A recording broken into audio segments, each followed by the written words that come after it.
Oh, okay. I think it's really hard because you don't get to choose who comes into your classroom.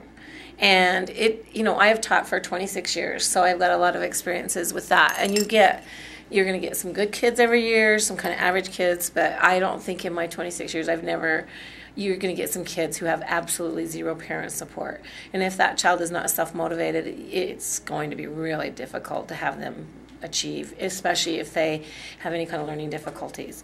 And so merit pay, if they're looking at your scores, then people are not going to want to have those kids. And you can make progress with those kids and you can have a good experience with them, but they're not going to in general, they're not going to get those scores that they would probably What's the base your merit pay criteria on. for the merit pay? I've always felt if you're looking at a student success, it should be more individualized instead of, oh, here they're at this rate. Because some kids, you can pull them up, 20, 30% in a year. And to me, that is a huge success of learning. But it may not reflect that if you're just looking at raw numbers on a test score. So I would want to know what's the criteria. How is that really going to look?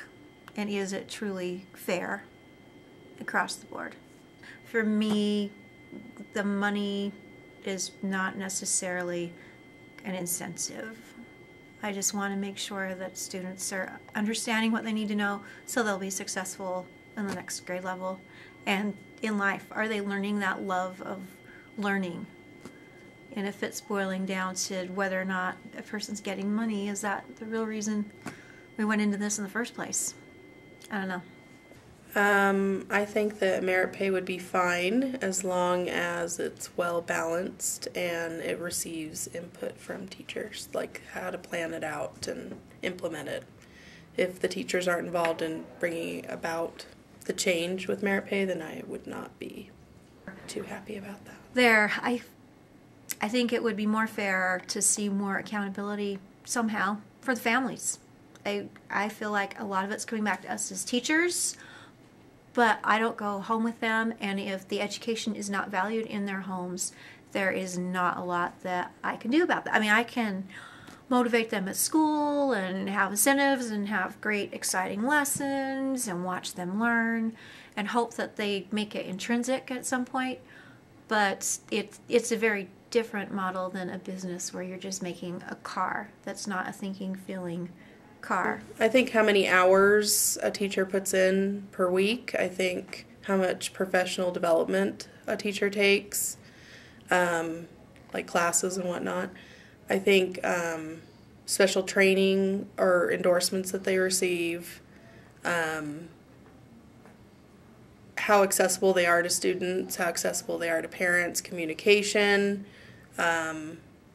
if they differentiate or not. There needs to be teacher evaluations, and I do think there has to be some kind of standard, and I think testing is the way to go. I just think right now it's a little bit high pressure. The testing pressures I think are too high, but I think you do have to have something to judge teachers on. And I don't think it should be, I think that judgment should be, those evaluations they got to have some weight, otherwise why, you're not going to care about those evaluations, but I don't think it should be merit pay.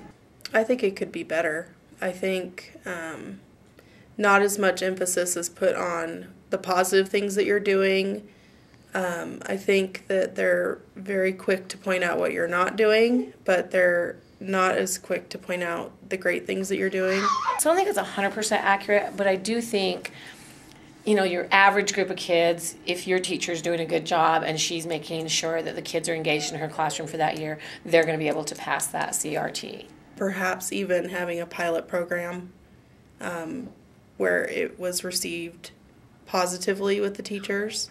So I think good training for your teachers is going to help you get better test scores. I think being able to observe good teachers, and I think that's one place where we lack, and granted anyway, you don't get to really get out and see what they consider really good teachers. We don't get to do that. So I think those things would help everybody up their game. Just think better training of teachers, whole state, maybe more public service announcements so that parents realize how important the education is, how important the testing is, how important the attendance is. I think all of that would help.